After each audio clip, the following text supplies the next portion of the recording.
Welcome everyone to David Dudley Outdoors, and as you could tell from the thumbnail, we're going to talk about these wild and crazy colors and how they catch bass all over the country. But in my opinion, there's a certain time to throw it and there's a certain time to pack it away. We're going to discuss that today. So when it comes to wild and crazy colors, pretty much four colors are going to come to mind. We have a very loud yellow that can be seen from great distances, okay? We have a very loud pink, bubble gum is what they call it. We have methylate color is what they call it.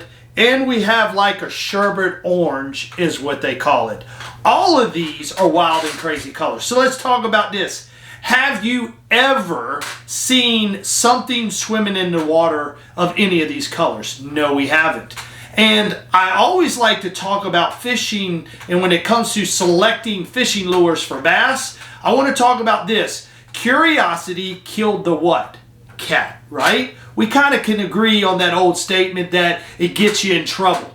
Well, the same thing applies when you're talking about bass fishing. Curiosity caught the what? Bass, okay? And these colors that we have talked about already are it's a curiosity bite. Because let's get real, we've never seen a bubble gum something swimming through the water. We've never seen a yellow, but yet the bass love it. Okay, so let's talk about a certain time of year.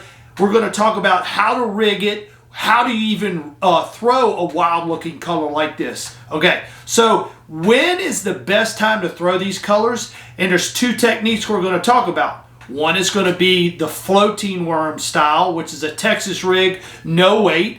And the other style is going to be a wacky worm style, no weight. Okay, when it comes to these wild and crazy colors, I'm going to throw it in the early spring. My opinion of throwing these colors in early spring, because once we get into mid-spring, first part of summer, I'm going to go to the more natural colors. I'm not going to throw the wild colors, what I like to call them, very loud colors, vibrant colors, whatever term you want to use. So early spring is typically my time of the year when I'm going to throw these lures. This is why I think it is. Early spring is when most of the fish are coming out of their wild and crazy haunts. They haven't been pressured, okay, for the most part. There's certain lakes, guys, don't trump me, and like on a lake like Guntersville, yeah, they get hammered all year long. We're talking about lakes that are, for the most part, unpressured. It may be your own pond in your backyard. It may be a lake in your neighborhood, or it may be a big gas-powered lake. It doesn't matter. But for relatively terms, most of the fish are unpressured from fall all the way through winter, and then it comes springtime, they're back into the game again. And when they come out of the deep water haunts, they're coming out, their eyes have been, just soaking into deep depths, not much sunlight penetration. They've been deep to keep warm. All of a sudden, they come up, and you throw something that is just wild and crazy looking, they're like, wow. And then they swim right, boom. I mean, they haven't been caught. All their puncture wounds on their mouth, let's get serious, all their puncture wounds have gotten healed over the winter time. They don't have 10 holes sitting in their mouth where they've been caught from, let's just say, March to middle of June. They're going to get caught a lot and released a lot. And that's a good thing that we do. Bass fishermen, let's get real. We are very good conservative people when it comes to bass fishing as far as putting them back and releasing them. So let's talk about techniques, okay?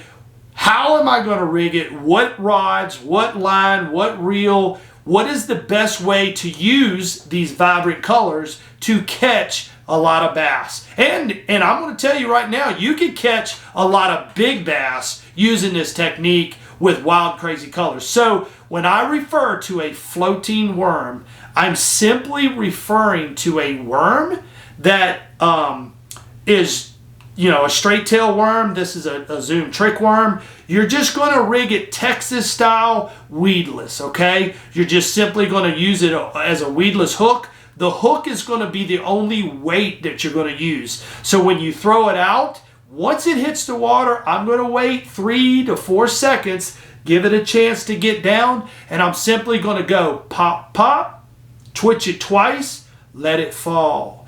Twitch it twice, let it fall. Twitch it twice, let it fall. And you're going to be watching this wild and crazy color come through the water, and then all of a sudden it's going to disappear. Let me tell you right now, when that lure disappears, you better be ready to set the hook. Now, when it comes to floating worms and using wacky worms for bass, I'm always going to use it on a spinning rod. I'm always going to use it typically with 15-pound braid connected to a 8-pound fluorocarbon leader. And the reason I say fluorocarbon is because I want it sinking, where we don't have weights on our hooks. When it comes to wacky worm, my choice of hook is going to be a 2/0 straight shank hook. That's what I like for rigging, whether it's a trick worm wacky style or a Cinco wacky style for catching bass.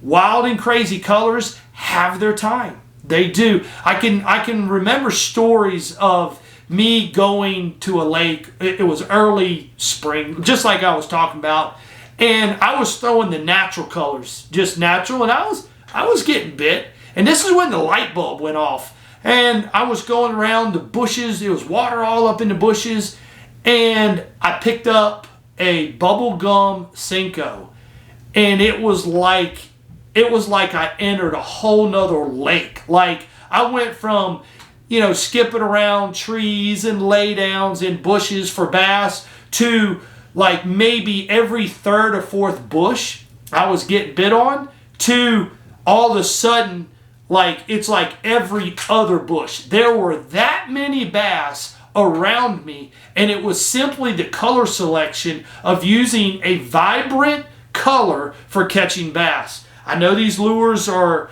when you first see them, you're going to see them in the store, and you're going to be like, a lot of people are going to be like, whatever. But just remember what I'm telling you, is that bass do not always bite because they're hungry. If curiosity killed the cat, right? Okay, so they're not always eating because they're hungry. A bass has no hands. If he wants to investigate a wild and crazy sherbet looking lure, what does he have to do? He has to, he bites it, and he's like, I don't know if I like this or not. Next thing we know, we're setting the hook. We caught him, and we're like, yeah, he was really eating it. No, ho. That was just him being curious about something he's never seen before. This is like wild and crazy. He's just came out from deep waters for 3 or 4 months. Some places are longer than that. You just don't know. But the point is that when it comes to selecting colors, natural colors are not always going to be your best. Now, we've talked about fishing it from early spring to the first part of spring. Then that's, like I said earlier, we're going to transition into more of your natural colors, whether it's green pumpkin, whether it's watermelon, or green pumpkin or watermelon, or green pumpkin or watermelon. Guys, I know what you're getting. Hopefully you're getting a hint after all that talk. Okay, guys, I appreciate everything you guys have done. I really do. You guys have been a very big supporter of the channel. I've actually talked a lot about colors. I actually have a green pumpkin and watermelon video. Go back on the channel. Surf around. If you've never been on the channel before, go back, circle around. I got a green pumpkin watermelon. If you're in confusion about selecting colors, I actually have a video about when to throw June bug. June bug is a very specific area which is dominated down in Florida. That's typically where June bug shines at. But either way, guys, you guys have been phenomenal to me. Make sure you hit that subscribe button and comment below if you've had success using wild and vibrant colors? Comment below. Let me know what your thoughts is on vibrant and colorful, wild and crazy looking colors. Thank you guys for your support, and I'm out.